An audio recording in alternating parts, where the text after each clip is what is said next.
¿Qué factores necesita esta región? Para no hablar de Latinoamérica, de pronto el Pacto Andino o Sudamérica, para ser un poco más generoso, ¿qué factores necesitan ser ajustados para poder tener ese flujo libre en la movilidad de las personas como se nota, pues, no sé, en los países Schengen, por ejemplo, en Europa? ¿Qué hace falta? ¿Por qué aquí necesitamos todavía de estos controles, por ejemplo, entre los países para el acceso? En otras partes del mundo, en Europa, como estamos conversando, no necesitas más que circular. Aquí, ¿por qué todavía tenemos esas restricciones interregionales? Bueno, precisamente, ¿no? Es lo que te quería comentar, ¿no? Que el Perú, digamos, tenemos varios esquemas de integración en América Latina, ¿no? El más cercano al Perú es la Comunidad Andina. Esa libre movilidad del factor trabajo existe al interior de la Comunidad Andina. Lo mismo ocurre en el Mercosur. El Perú es estado asociado al Mercosur y como tal se beneficia, se privilegia de estos esquemas de libre movilidad del factor trabajo, con lo cual tú, por ejemplo, yo, podemos ir a residir a Argentina, conseguir un contrato de empleo y eventualmente residir en dichos países. A nivel de UNASUR existe lo mismo, pero en términos de visas de turismo.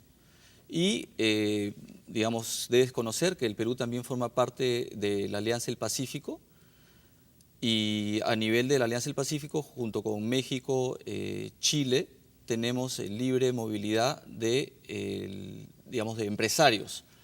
Correcto. Entonces, digamos que el Perú sí se encuentra en esa senda de promover la libre circulación, porque, digamos, ahora que se está pidiendo, o que el gobierno español ha pedido que se levante la visa de turismo, ¿no? Una cosa que puede parecer de turismo, en el fondo es un paso para el desarrollo de mayores negocios. Porque, por supuesto, tú no te vas como empresario a ver oportunidades de negocio, entras como turista y haces tus reuniones, en fin, y gestionas lo que tengas que hacer bajo ese paraguas, bajo ese visado, ¿no? Así es. Entonces yo creo que, digamos, si esto se lleva a cabo, es decir, si esa propuesta prospera, eso significa que muy probablemente muchos empresarios peruanos van a poder ir a Europa efectivamente y a concretar poco a poco negocios, cosa que de repente no están haciendo en este momento porque le exigen una visa y muchísimos papeles. Por lo tanto, yo creo que, y considero y estoy 100% seguro que la libre movilidad es esencial para el progreso.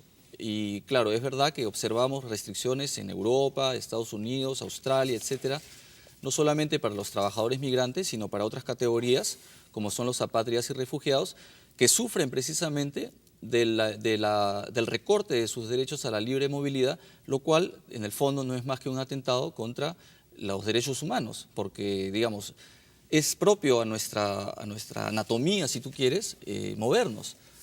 Por lo tanto, forma parte de nuestra dignidad. Claro, a tu origen nómade. ¿Ah? Así es, tú sabes que todos provenimos de África, la diáspora nace de África, ¿no? Y según los estudios antropológicos, todos somos migrantes. Por lo tanto, interesante incluso de tu familia, la mía, tenemos sí, pues, efectivamente, de ese tipo, ¿no?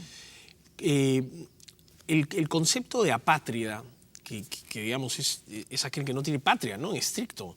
¿En qué circunstancias pierdes esta noción de patria adjunta a la persona? Claro, bueno, el término apátrida efectivamente es el prefijo a, ¿no es cierto?, que es sin, ¿no?, y pátrida de patria, ¿no? Es el que no tiene patria, efectivamente, el que carece de nacionalidad. Bueno, hay múltiples circunstancias por las cuales una persona carece de nacionalidad, ¿no? Una de ellas es por conflicto de leyes, porque normalmente son las leyes de un Estado las que te adscriben la nacionalidad. No es que normalmente tú no dices yo quiero ser nacional de tal país, sino es el Estado el que te adscribe la nacionalidad, incluso sin preguntarte, ¿no? Entonces ocurre a veces que por conflicto de leyes una persona carece de nacionalidad. Otra forma es típica, tiene que ver, por ejemplo, con las historias de la disolución de estados. Por ejemplo, la disolución de la Unión Soviética, la disolución de Yugoslavia. Correcto, y de pronto te quedas sin ninguno de los bandos, digamos, resultantes. O, por ejemplo, la existencia de determinados pueblos, por ejemplo, los beduinos, ¿no es cierto? Correcto. En la digamos, península arábiga, ¿no? O en el norte de África. Existen, digamos, determinados pueblos nómadas. Tienes que recordar también que muchos pueblos, por ejemplo, del África, la característica intrínseca a su modo de vida es la movilidad. Correcto. Y ellos no están o nunca tal vez han pertenecido a un Estado. Es el caso también de los gitanos, también conocidos como Roma en Europa, ¿no? Que son pueblos nómadas que por X o Z circunstancia el Estado en el cual se han movido, digamos, no les ha asignado la nacionalidad. Claro, y ahí encaja el apatridismo que estás comentando. Pedro Pablo, por último, ¿quiénes deben leer este libro que tiene una dosis de especialización importante, pero que por otro lado contribuye pues, a entender mucho más cómo se gestan los principios fundamentales de la libertad, del capitalismo, Así en fin, es. de todo el desarrollo o lo que nosotros por acá llamamos progreso? Exacto. ¿Quiénes son los lectores óptimos para esta obra? Bueno, yo he tratado de redactar este libro con el objetivo que esté, digamos, a disposición y que el público en general pueda comprenderlo. Es decir, si bien es cierto que el libro tiene un grado de especialización orientado, digamos, al tema de la política internacional, de la economía internacional, del derecho, como ves, el libro está catalogado en las obras de sociología, ¿no? Pero yo creo que está destinado a cualquier persona y sobre todo a cualquier persona que tenga como interés conocer un poco más sus derechos y en este caso el derecho a la libre movilidad. Me parece muy, muy interesante, te felicito desde ya por esta impecable contribución a todo el mundo relacionado con la libre circulación. Pedro Pablo, esto lo publica el Fondo de Cultura Económica Efectivamente. y ya me imagino que lo tienen a la venta. Exacto, ya está a la venta en las librerías del Fondo de Cultura y sus distribuidoras y efectivamente y también va a ser vendido en otros países como España y México, tengo entendido.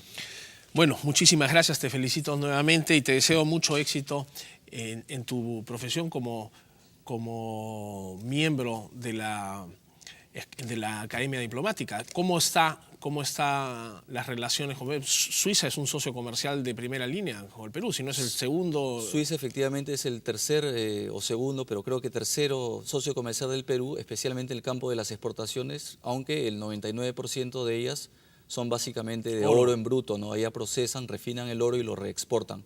Bueno, pero enhorabuena, por lo menos tenemos esa línea de entrada con ese magnífico país. Así es. Muchísimas gracias, suerte Pedro Pablo. Muchas gracias Bruno, te agradezco mucho por la entrevista.